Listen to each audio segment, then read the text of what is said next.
L'homme ne vivra pas de pain seulement, mais de toute parole qui sort de la bouche de Dieu. Voici votre moment de méditation quotidienne.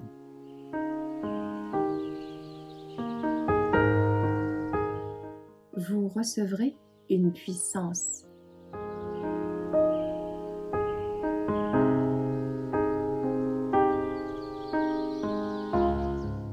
Les puissances célestes nous attendent le 28 juin.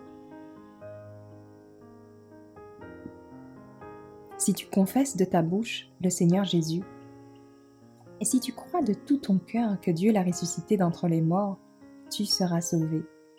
Car en croyant du cœur, on parvient à la justice, et en confessant de la bouche, on parvient au salut. Romains 10, versets 9 et 10. Le Seigneur s'attend à ce que chaque talent et chaque potentiel soit exploité. Quand le reproche d'indolence et de paresse aura disparu de notre Église, l'Esprit du Seigneur se manifestera abondamment. La puissance divine se conjuguera à l'effort humain. L'Église assistera à de providentielles manifestations du Seigneur Dieu, des esprits.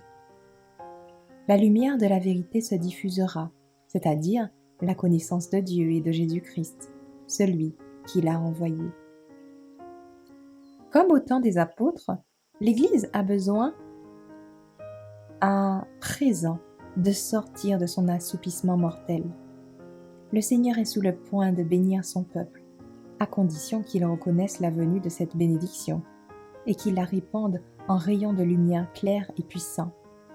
Je ferai sur vous l'aspersion d'une eau pure, et je mettrai en vous un esprit nouveau, et je ferai que vous suiviez mes prescriptions. Ézéchiel 36, versets 25 et 27. Si le désert de l'Église doit devenir comme un champ fertile, et si le champ fertile doit devenir une forêt, c'est uniquement grâce au Saint-Esprit de Dieu répandu sur son peuple. Les puissances célestes attendent depuis longtemps les instruments humains, les membres de l'Église, pour qu'ils coopèrent avec eux dans la grande œuvre à accomplir. Ils vous attendent.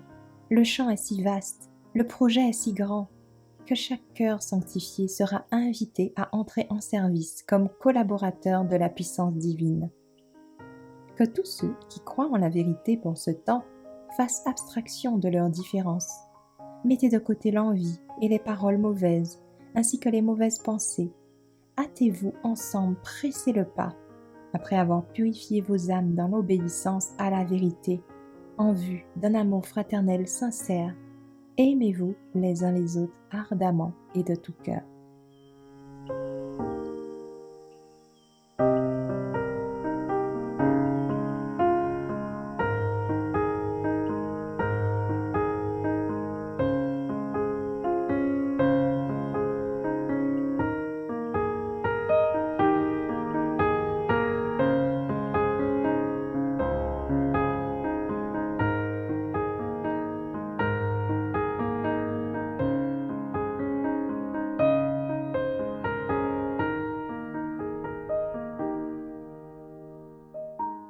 Merci d'avoir écouté cette présentation.